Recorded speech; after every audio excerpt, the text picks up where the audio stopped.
Fala pessoal, tudo bem? Nesta videoaula, a gente vai falar sobre os princípios de funcionamento, né, de um circuito de corrente contínua, ok? Então, a gente vai começar descrevendo os elementos de um circuito. Vamos pegar aqui o exemplo mais simples de circuito, que é um circuito composto por uma fonte de tensão. Então, este é o símbolo para uma fonte de tensão.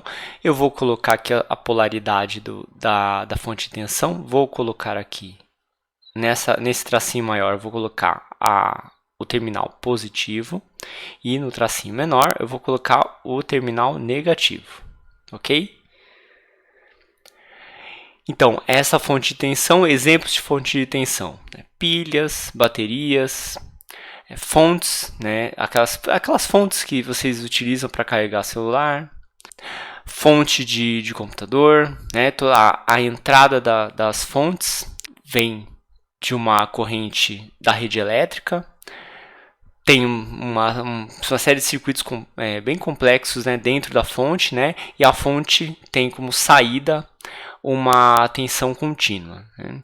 Então, o seu celular ele é carregado por uma fonte de tensão contínua, apesar de ele estar ligado na tomada, né, da rede elétrica, que ela é uma corrente alternada, é completamente diferente aí o tipo de tensão aplicada por uma tomada, ok? Então eu tenho aqui uma fonte de tensão, digamos, eu vou colocar aqui a fonte de tensão igual a V0. Então essa vai ser a tensão aplicada aí no meu circuito. Para ligar essa bateria, a gente precisa de fios condutores, né? Então vou colocar aqui os fios. Então eu tenho aqui no polo positivo, eu tenho fio saindo aqui do polo positivo, vou fazer uma curva, né? E eu tenho outro fio aqui conectado ao polo negativo. Bom, para fazer esse circuito funcionar, eu tenho que fechar o circuito. Então, para fins práticos, todo circuito vai envolver ao menos um componente, a bateria ela é considerada um componente ativo, né? É um componente que vai fornecer energia para o circuito. Mas, não sei se vocês concordam comigo, né? Se eu tenho uma fonte de energia, eu não posso simplesmente fechar o circuito, né? Se uma bateria for colocada, por exemplo, em um circuito fechado, sem eu ter uma forma para que a energia fornecida pela bateria se dissipe, eu posso ter um aumento considerável aí de corrente e a minha fonte de tensão pode não ser forte o suficiente, intenso o suficiente para manter esse tipo de corrente. Esses fios que saem de uma fonte de tensão e vão ligar para um outro componente eletrônico, a gente vai considerar esses fios como sendo fios especiais, ok? Eles são de material condutor. A gente sabe que todo condutor possui resistência, né? Possui uma resistividade. No entanto, para fins práticos, os circuitos, né, são esses fios que conectam os elementos do circuito. A gente vai considerar esses fios como tendo a resistência próxima de zero. Então, os conectores, né, têm a resistência aproximadamente zero.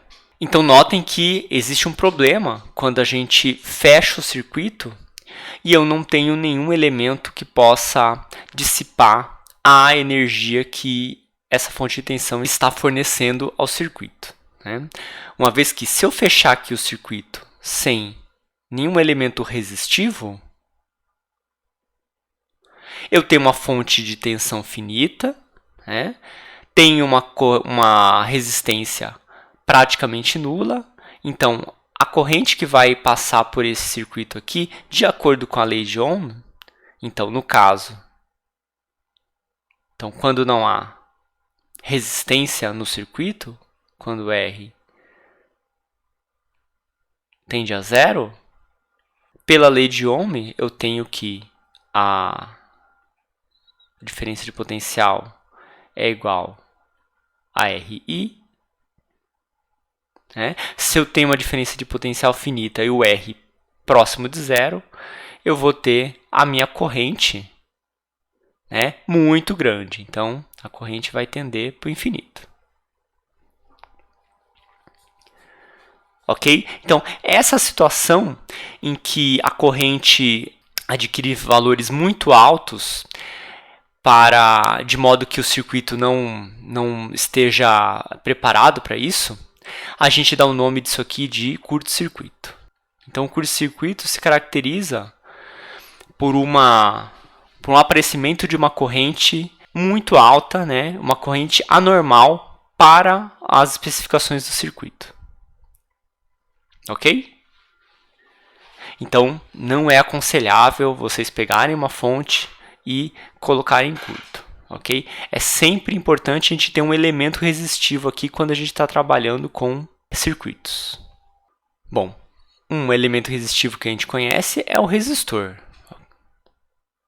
Então, vou pegar esses conectores, esses fios aqui ideais, tá? E vou conectar aqui a um resistor. De modo que a energia fornecida por essa fonte de tensão seja dissipada neste resistor, né? E o resistor possa dissipar a energia em forma de calor. Então, nós temos aqui, vou colocar alguns pontos, né, para a gente vai fazer o seguinte, a gente vai ligar essa fonte de tensão e a gente vai acompanhar o que acontece, né, vai avaliar direitinho o que acontece com a carga elétrica ao longo desses circuitos, ok? De um ponto inicial, digamos, vou analisar aqui deste ponto A aqui do circuito, né? Vou analisar o caminho que a carga realiza através do circuito até o ponto A novamente. Então, antes da gente analisar o que acontece dentro desse circuito, eu preciso, né, estabelecer algumas condições, ok? A gente vai considerar então que a tensão é uma tensão contínua, tá? Então, no momento que a gente liga essa tensão aqui a esse resistor, a gente tem o chamado início do regime transiente. Então, quando a gente liga a tensão ao resistor, existe um determinado tempo até que a corrente contínua se estabeleça dentro do circuito. Então, quando a corrente contínua se estabelecer no circuito, em todo o circuito, a gente diz que chegou no regime estacionário. Então, a gente vai fazer a análise do circuito no regime estacionário apenas. Então, quando eu tenho essa condição de regime estacionário, eu tenho que a minha corrente ela é constante, ou seja, ela não depende mais do tempo. E, além disso, o campo elétrico dentro desse circuito vai ser um campo conservativo. Então, a gente tem as seguintes relações, né?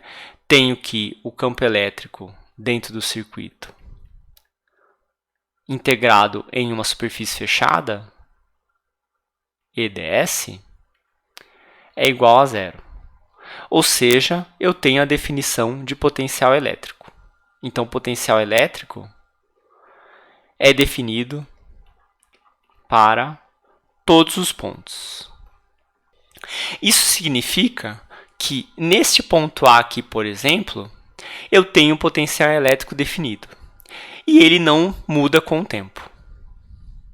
Ok? Então, o ponto A vai ter um potencial elétrico. O ponto B, aqui logo após, né? Aqui o ponto do circuito, logo após ele sair da bateria, ele vai ter outro potencial elétrico. Né? O ponto C também, antes de entrar no resistor. Aqui o ponto D, ao sair do resistor. Né? Ou seja, V é uma propriedade do circuito, né? E ele é um campo, o potencial elétrico ele é definido para todos os pontos e ele tem um valor fixo para cada ponto. Tá? Isso é muito importante quando a gente analisa as tensões, as diferenças de potencial que ocorrem nos elementos de um circuito. Ok? Então essas são, digamos, as regras do jogo, né? E agora a gente vai fazer uma análise um pouco mais quantitativa sobre o que acontece dentro de um circuito em funcionamento. Então vamos começar aqui com o ponto A. A gente tem o seguinte, nos terminais, né? Eu estou indicando aqui o terminal negativo aqui como sendo ponto A e o terminal positivo ponto B. Então a fonte de tensão ela vai agir como uma fonte de energia, né? Ela vai fornecer energia continuamente para o circuito. Né? Então, o que isso significa? Né? Tenho aqui o terminal positivo. As cargas elétricas positivas elas vão sair do terminal positivo. Né? O terminal positivo é só a gente pensar o seguinte, né? Que o terminal ele é positivo, ele vai repelir as cargas positivas. Então, eu vou colocar aqui em azul, né, as cargas positivas saindo da minha fonte de tensão. Ok? Assim, e assim por diante. Então, a gente sabe que corrente ela está no sentido do movimento das cargas positivas. Então, eu vou ter uma corrente aqui nesta direção aqui. A corrente faz a curva aqui. Então, em azul, a gente tem a corrente. Bom, do lado do terminal A, eu tenho o terminal negativo. Então, é só a gente lembrar, né? O sinal menos vai atrair as cargas positivas. Então, as cargas positivas vão sair daqui e vão chegar todas aqui deste lado aqui. As cargas positivas aqui. Então, a corrente vai chegar por aqui. De modo que eu não tenho acúmulo de carga em nenhum ponto do circuito. Saiu uma carga positiva no terminal B, vai ter que chegar outra no terminal A. É claro que em um condutor, os portadores de carga são os elétrons. Né? Então, para o movimento dos elétrons, é justamente o contrário. Então, na realidade, os elétrons eu vou indicar pela cor vermelha aqui. Tá? Os elétrons eles vão ser repelidos pelo terminal negativo. Então, o movimento dos elétrons aqui é justamente o contrário do movimento das cargas positivas. Tá?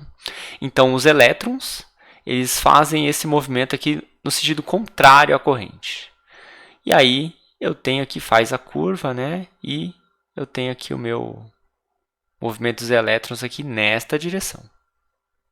Então, agora, para a gente analisar o que significa esse V0, a gente tem que pensar o seguinte, né? Se a gente não tiver essa fonte de tensão, né, então eu não vou ter estabelecido uma corrente. Então, para a gente estabelecer uma corrente, a gente precisa fornecer energia. E a gente fornece energia, né? Lembrando que energia é a carga vezes a diferença de potencial. Então, fornecer energia significa aumentar a energia potencial do ponto A até o ponto B. Então, entre esses dois terminais aqui, eu tenho um aumento no potencial. Né? Então, vou colocar aqui em verde o sentido do aumento do potencial. Então, neste elemento aqui, que é a fonte de tensão, eu vou ter um ΔV, né, positivo. Este ΔV aqui é positivo e está na direção da corrente elétrica. Tá? Então, ele vai fazer com que essas cargas vão se movimentar nessa direção, no sentido aqui horário. Ok? Ok, então esta é a diferença de potencial entre o ponto A e o ponto B. Então, notem que, devido a este fato aqui de que estamos no regime estacionário, essa integral do campo elétrico em um caminho fechado é igual a zero. Portanto, eu tenho definição do potencial elétrico dentro do circuito, né, um campo conservativo. Então, eu tenho um valor fixo para A, posso dar o nome aqui de VA, por exemplo, né? O potencial elétrico no ponto B vai ser, portanto, VA mais ΔV. Ok? Bom, continuando aqui, né? Entre os pontos B e C, eu tenho um elemento, um fio conector. Né? Eu tenho um conector metálico. Né? Esse conector metálico tem a única utilidade de direcionar essas cargas aqui, esse fluxo de cargas. É o único objetivo prático desse conector metálico. Né? Ele é um condutor, porém é um condutor com resistência bem pequena. Então, intuitivamente falando, qualquer movimento de cargas que eu tiver aqui a partir do ponto B não vai sofrer resistência nesta porção do fio aqui. Nessa porção que vai de B até C. Então, aqui eu tenho uma resistência próxima de zero. Em termos do campo elétrico, eu vou colocar aqui o campo elétrico em laranja aqui. Em termos do campo elétrico, nesse trecho entre B e C, eu vou ter um campo elétrico aqui praticamente nulo. Porque nesse trecho, o movimento dos elétrons está desimpedido. Né?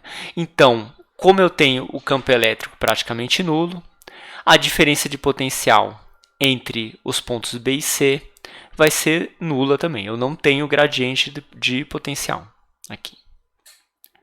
Então, só colocando aqui, vamos colocar aqui as diferenças de potencial. Né? Aqui embaixo, eu vou colocar aqui embaixo. Vamos reorganizar aqui. Eu vou colocar essa parte mais para baixo. Então, por enquanto, eu tenho que VB menos VA é igual à diferença de potencial aplicada pela fonte de tensão, igual a V0. Então, esse é seria a primeira diferença de potencial que eu tenho. Então, como eu estou passando por um conector com resistência desprezível, eu tenho que VC menos VB é igual a zero. Ou seja, eu não tenho diferença de potencial nesse trecho. Para a gente ser mais rigoroso, né? Próximo de zero. Chegamos no ponto C agora do circuito. Eu encontrei um elemento resistivo. Então, agora, a resistência deste material condutor aqui, ela vai ser relevante. Né? Ou seja, os elétrons vão ter uma dificuldade para atravessar esse resistor aqui. Então, quando os elétrons chegam aqui nesse elemento resistivo, né, eles vão precisar, né, de uma força a mais para a gente poder manter essa corrente elétrica aqui no circuito constante. Ok?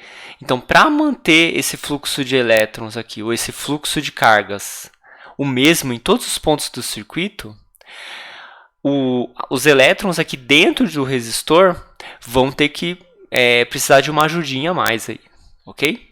Então, o campo elétrico ele vai estar nesta direção, dentro desse resistor. Aqui é o campo E, ok? Esse campo elétrico aqui tem como objetivo fazer com que o fluxo de cargas se mantenha, né, dentro de um elemento resistivo. Então, aqui eu tenho uma dificuldade para estabelecer essa corrente, então eu preciso de um campo elétrico aqui na direção da corrente. Como consequência disso, o campo elétrico sendo para baixo, eu tenho que ter uma diferença de potencial aqui. Então, a diferença de potencial que existe entre C e D, né, ou seja, a diferença de potencial neste elemento resistivo aqui, vai ser negativa, né, uma vez que o campo elétrico aponta de um potencial maior para um potencial menor. Então, aqui eu tenho uma queda de tensão. eu tenho uma queda de tensão aqui, né? Ou seja, a tensão diminui, né? E está no sentido contrário da corrente, né? A corrente está para baixo, a queda de tensão é negativa, é no sentido contrário do movimento das cargas positivas. E eu vou chamar essa diferença de potencial aqui de ΔV1. Ok? Então, aqui eu tenho V, a diferença de potencial entre os pontos D e C, vai ser igual a... Vamos colocar o sinal para fora, né? Eu vou colocar aqui menos ΔV1. Finalmente temos esse trecho, né, que vai de D até A. Mas esse trecho aqui também a gente tem um conector metálico, né? É um conector com resistência desprezível. Então, o movimento dos elétrons é praticamente desimpedido. Então, aqui eu tenho que, na verdade, o movimento de elétrons é para... o movimento de elétrons aqui é para a direita, né? Então, o movimento das cargas positivas aqui ao longo deste conector também é desimpedido. Então, eu tenho que VA menos VD é igual a zero. Então, agora, vamos colocar aqui igual a zero, porque a gente vai trabalhar agora com essas expressões, né? Vamos colocar aqui rigorosamente igual a zero. Então, o que nós temos aqui? A gente tem uma série de equações que mostram as diferenças de potencial ao longo do circuito. Então, VC menos VB é igual a zero, VD menos VC é igual a menos ΔV1. Eu tenho que VD menos VB.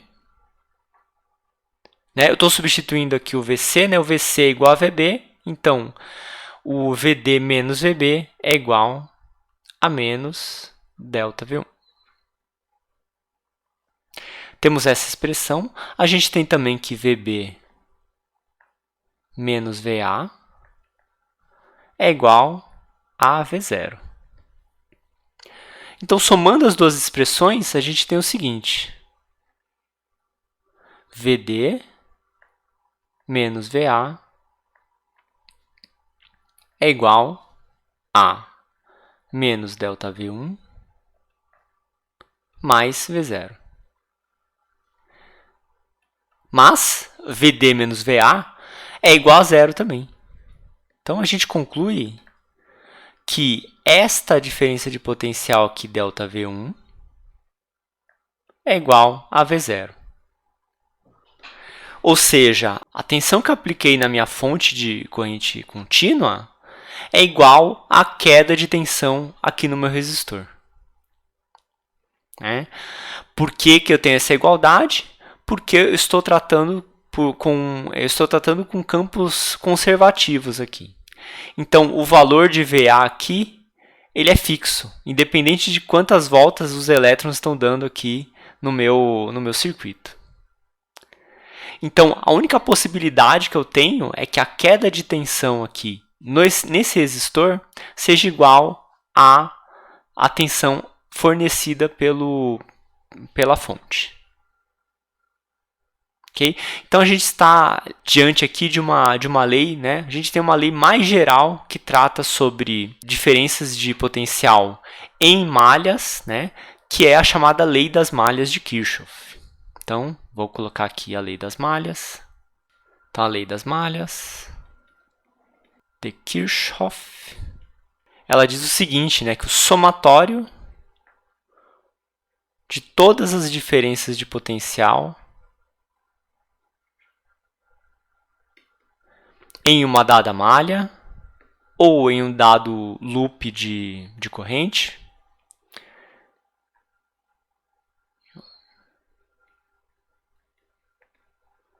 deve ser igual a zero. Ok? Então eu tenho aqui, vamos escrever, vamos desenhar um circuito bem complicado aqui, com duas malhas, por exemplo. Por exemplo, esse circuito aqui, ó. eu vou colocar resistores aqui nesse circuito e vou colocar uma fonte de tensão aqui. Então, o que a lei das malhas de Kirchhoff me diz é que se eu somar todas as diferenças de potencial aqui nesta malha, vamos colocar aqui a malha 1, a malha 1, vai ter que dar igual a zero. As diferenças de potencial aqui nesta malha aqui, na malha 2, também dá zero. E a diferença de potencial na malha de fora, na malha externa aqui, né, envolvendo todo o circuito. Não sei se isso está bom, mas esse desenho aqui seria a malha 3, também tem que dar zero. Então, no nosso caso aqui, as diferenças de potencial aqui nesta malha são mais V0 menos ΔV1, né, com ΔV1 positivo. Então, somando as duas diferenças de tensão, as diferenças de potencial no circuito, é igual a zero. Então, esta malha, essa lei das malhas de Kirchhoff, no fundo, a gente está traduzindo aqui a lei de conservação de energia dentro de um circuito. Então, aqui, isso aqui vou colocar em verde aqui para destacar, a lei da conservação de energia para circuitos. Bom, existe uma segunda lei, que é a lei dos nós, né? O que diz a lei dos nós? Se eu tenho um circuito nesta configuração aqui, ó, tem um circuito aqui, tem um nó, e eu tenho aqui dois conectores aqui saindo de um mesmo conector. Ok? Então isso aqui faz parte de um circuito. Pode ser o zoom aqui desta parte aqui, ó. Então estou fazendo um zoom deste nó aqui. Ok? Então neste nó eu tenho o seguinte, ó, toda a corrente, vamos ver a cor que eu coloquei para a corrente. A corrente eu coloquei em azul. Então, toda a corrente que entra no nó,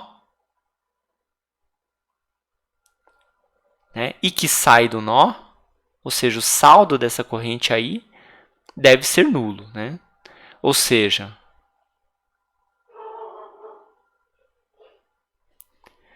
a corrente que entra aqui no nó deve ser igual à soma das correntes que saem do nó. Né? Por que a gente tem isso? Né? Porque a gente não pode permitir acúmulo de cargas.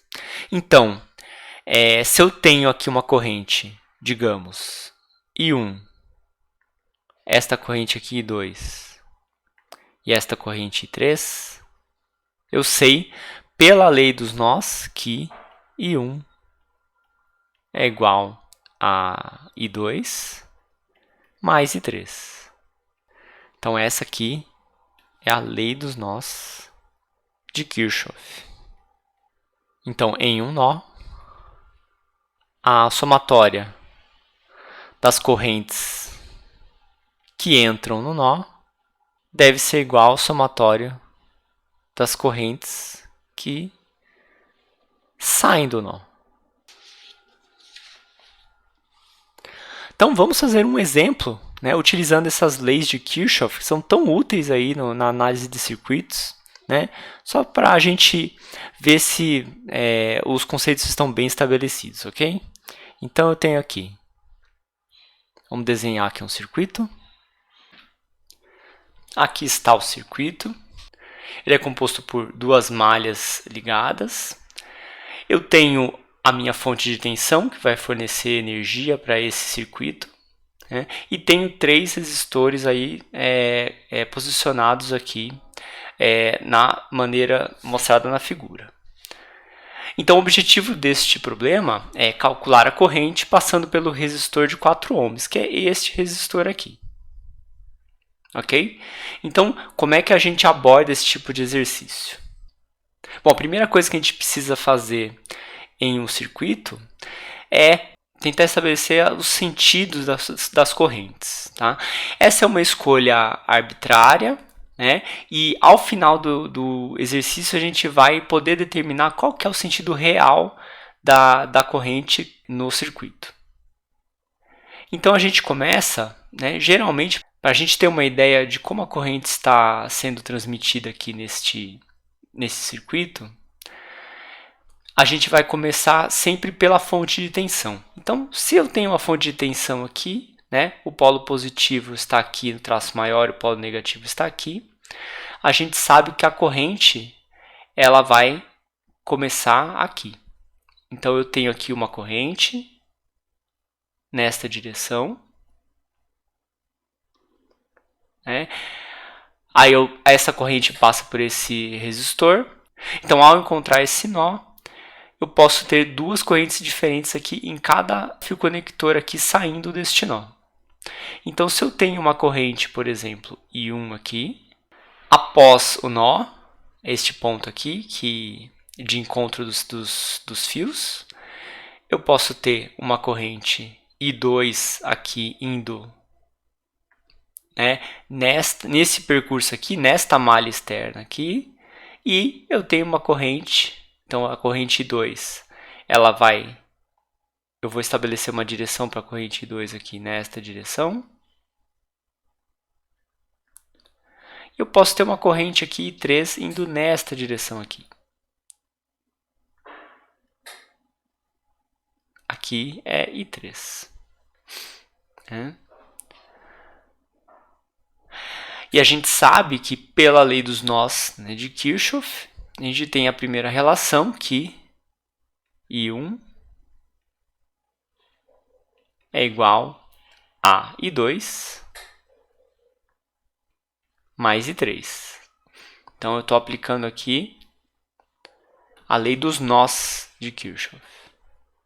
Então só lembrando que a lei dos nós, ela nos diz que a carga não pode se acumular em nenhum ponto do circuito. Ela é uma lei que diz respeito à conservação de carga dentro desse circuito. Então, I1 é igual a I2 mais I3 e estabelecemos os sentidos aqui para as correntes. Tá?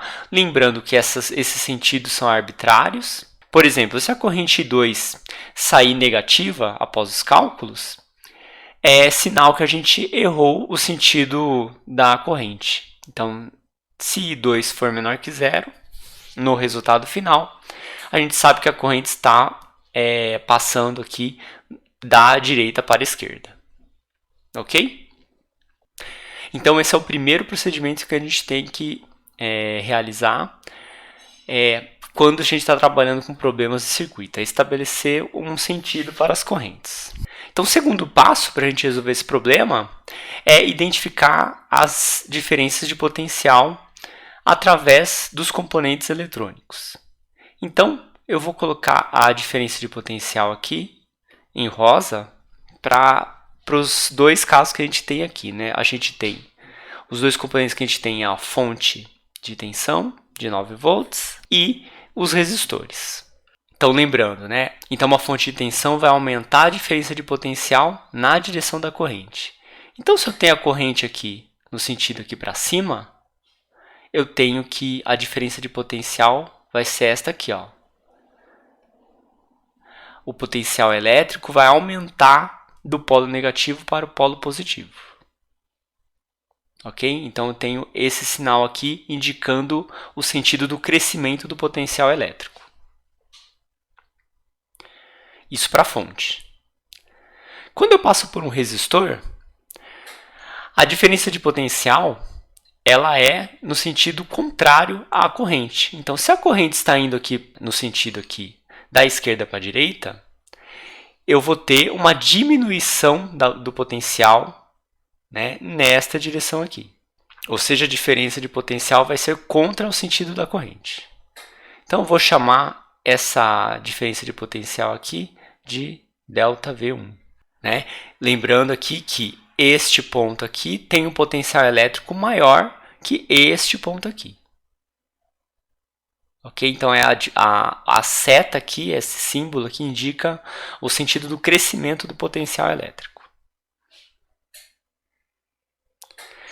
Aqui nesse resistor de 4 ohms, eu tenho a mesma coisa. A corrente está indo para baixo, então a diferença de potencial aqui é para cima, correto?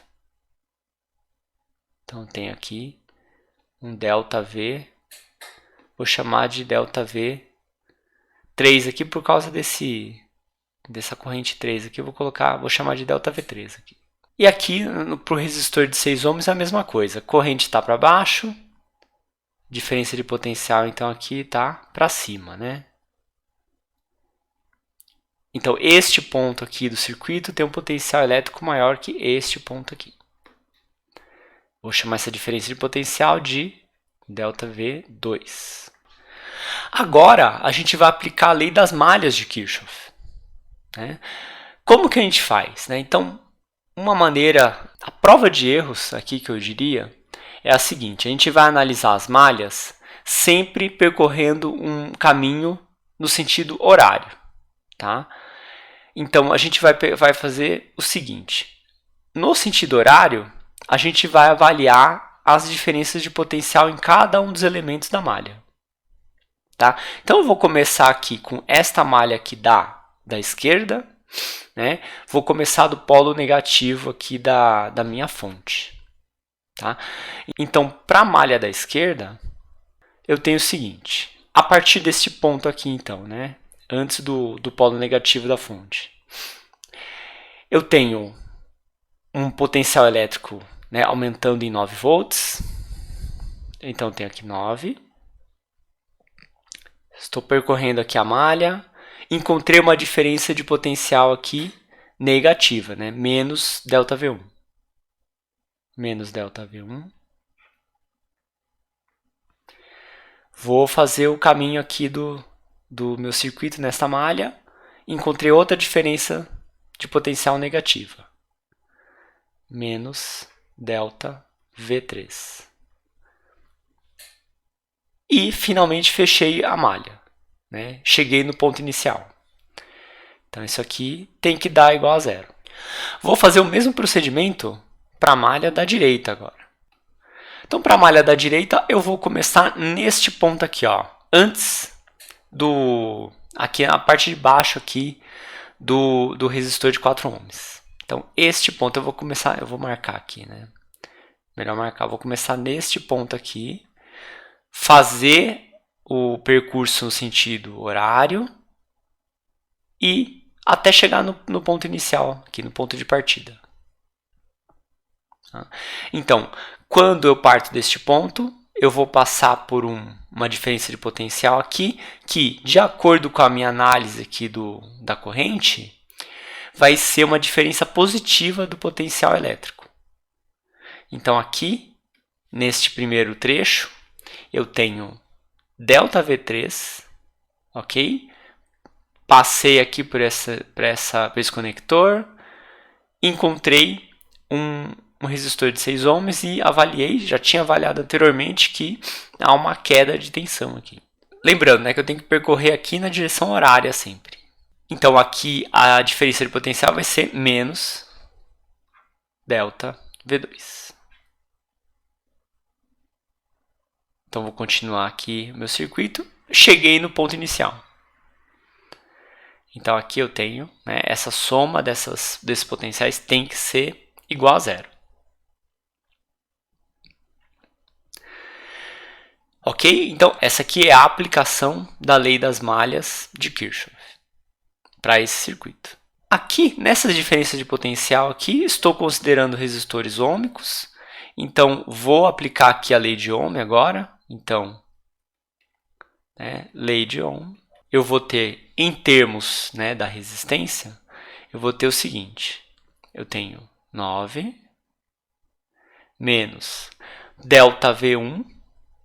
ΔV1 aqui, né, o módulo dessa diferença de potencial, vai dar justamente a corrente 1 vezes a resistência 10 ohms.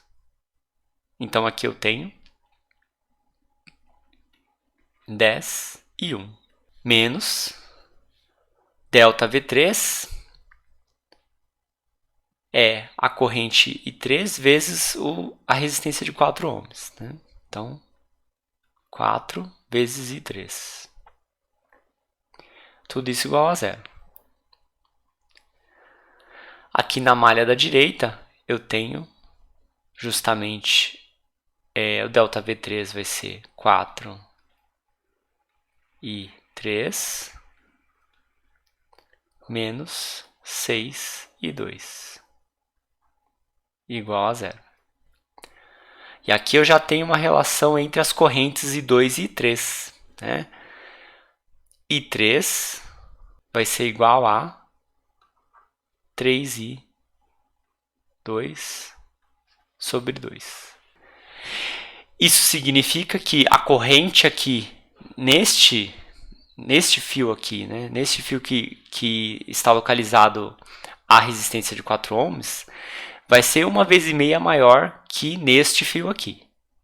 Né?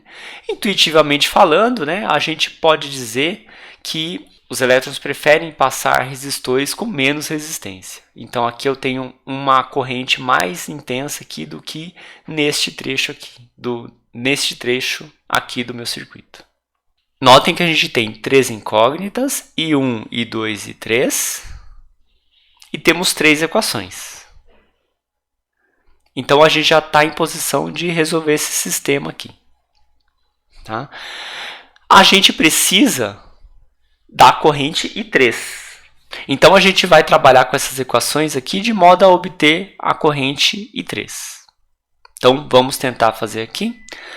O I3 então é 3I2 sobre 2. Se eu substituir I2 aqui nessa expressão, eu vou sobrar com I1 e I3. E I1 e I3 eu posso resolver esse sistema aqui utilizando essas duas equações. Né? Então eu vou fazer o seguinte, eu vou isolar I2 e substituir aqui nesta equação. Então eu vou pegar esta equação aqui, 1, e vou substituir na equação 2. Então, equação 1 em 2, eu tenho o seguinte, I1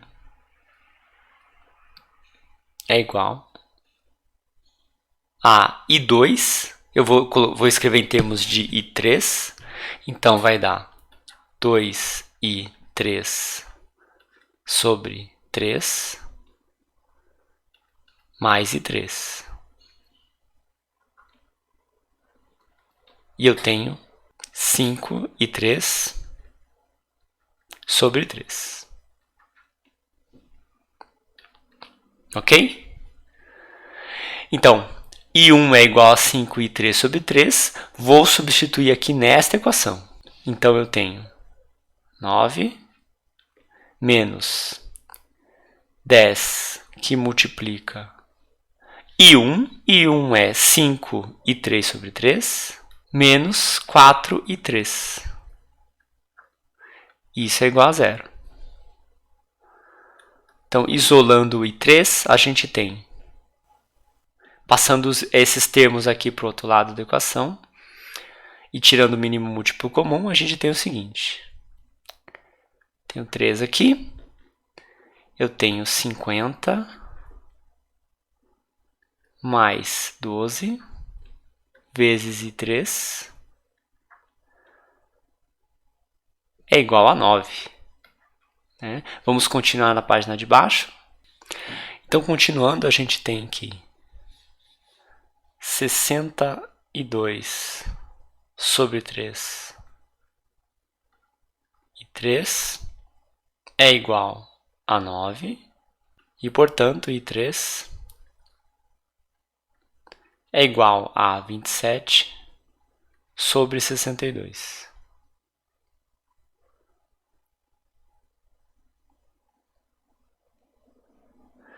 Isso aqui dá aproximadamente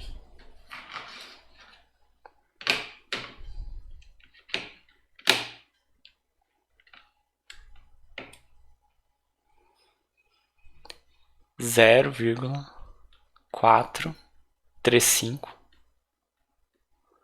amperes. Se a gente quiser continuar a resolver, né, a obter as outras correntes, né, a gente pode aplicar este resultado aqui na equação da lei dos nós de Kirchhoff e, por exemplo, em uma das equações aqui, por exemplo, na equação 1. Né? Então, a gente tem que I2 é igual a 2/3 de I3. Então, a corrente I2 vai ser igual a 2/3 vezes 27 sobre 62. E isso dá igual a 9/31 amperes. Aproximadamente 0,29 amperes. Finalmente, I1 vai ser igual a I2. I2 aqui vai ser 9/31 mais I3. I3 é 27 sobre 62. E isso dá igual a 45 sobre 62. Aproximadamente 0,726. Bom, vamos verificar esses resultados aqui nesta malha aqui, nessa malha de fora aqui, que a gente não avaliou, né? A gente não aplicou a lei das malhas aqui na malha externa, né? Então vamos ver se está correto todas as nossas correntes, né? A título de confirmação. Então eu tenho para a malha externa, avaliando aqui no sentido horário, as diferenças de potencial, eu tenho 9, então malha externa, 9 menos 10 vezes I1, que é a queda de tensão no resistor de 10 ohms, e eu tenho aqui menos 6/2. Isso é igual a 0. Vamos ver se é 0 mesmo? Então, vou substituir aqui o I1. Eu tenho 9 menos 10 vezes 45 sobre 62, menos 6 vezes... E 2 é igual a 9 sobre 31. Então, é igual a 18 sobre 62. Aqui. Isso aqui fica igual a 9 menos... Denominador tem o 62. Aqui em cima eu tenho 450. E aqui, 6 vezes 18, 108. Então, fica 9 menos 62 no numerador e 558 no numerador. E este número é justamente 0, né? Isso aqui é igual a 9. Então, tivemos sucesso aqui em resolver esse problema aqui de circuitos. Ok? Então, a dica principal aí para a gente analisar circuitos é a seguinte. A gente avalia aqui, né, se o componente for um componente ativo, né, por exemplo, uma fonte de tensão, a gente tem um aumento no potencial elétrico no sentido da corrente. Se caso for um componente, né, por exemplo, um resistor ou um capacitor também, a gente tem a queda de tensão, a queda do potencial no sentido da corrente. Então, a diferença de potencial ela é fixa. Então, na segunda etapa, a gente vai analisar as malhas. Então, as malhas a gente analisa sempre em um sentido, só pode ser anti-horário, pode ser horário, né? E a gente avalia se, no sentido que a gente está verificando as diferenças de potencial, a tensão aumenta ou diminui. Ok? Por fim, a escolha das correntes Inicialmente ela é arbitrária, mas à medida que a gente vai fazendo as contas, vai obtendo os resultados, a gente verifica a real direção das correntes em cada saída de cada nó. Ok? Para finalizar a aula, eu queria falar sobre potência. Então a gente sabe que potência é a quantidade de energia por unidade de tempo. Ok?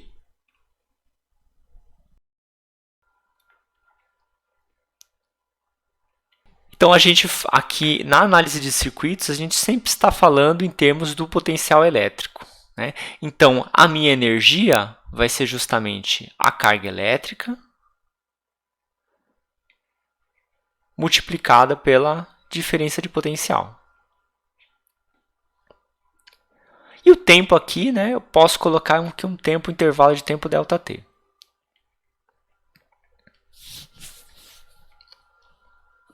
Só que essa razão Q ΔT é justamente a corrente, né?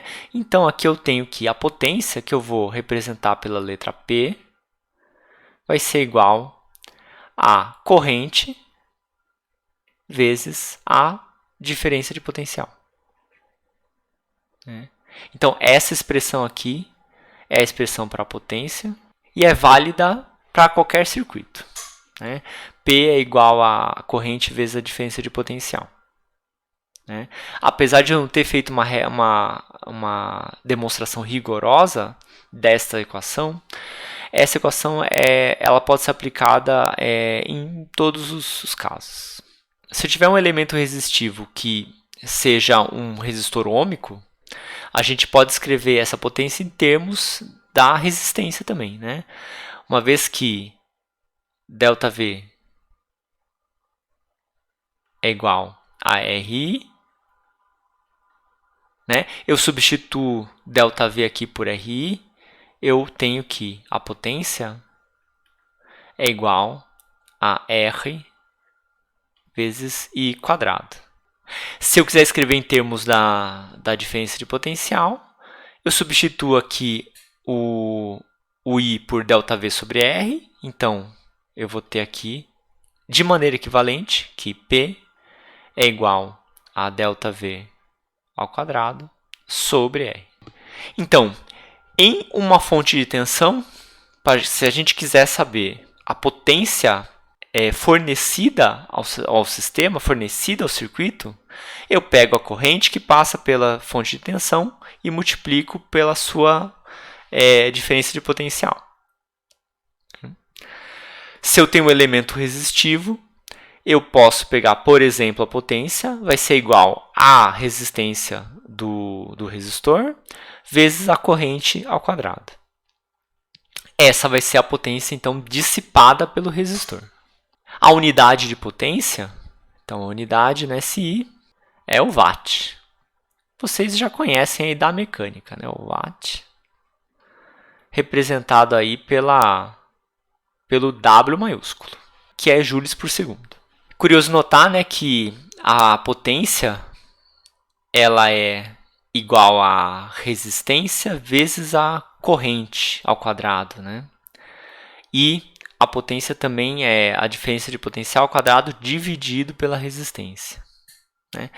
Então vocês notem que para a gente minimizar as perdas devido à passagem de corrente em elementos que possuem resistência, é interessante a gente utilizar uma corrente baixa. Né? Então, se a gente consegue diminuir a corrente, a gente consegue diminuir essa perda por efeito Joule, né, de um elemento resistivo, né, sob a ação de uma corrente. Então, é justamente o que acontece aqui nas linhas de transmissão. Quando a gente vai transmitir eletricidade, a gente coloca a energia que a gente quer distribuir, a gente coloca uma diferença de potencial grande, né? A voltagem é grande, porém a corrente é pequena, né? De modo que a potência seja constante. Então, se a gente utilizar, né, utilizando transformadores, a gente pode obter A gente pode pegar a eletricidade gerada nas usinas e fazer a transmissão utilizando uma corrente pequena. E a gente faz isso, né, transformando a tensão numa tensão alta para a gente obter uma corrente baixa, né, com o objetivo de diminuir as perdas por efeito Joule. Então, pessoal, essa aula fica por aqui. Muito obrigado e até a próxima.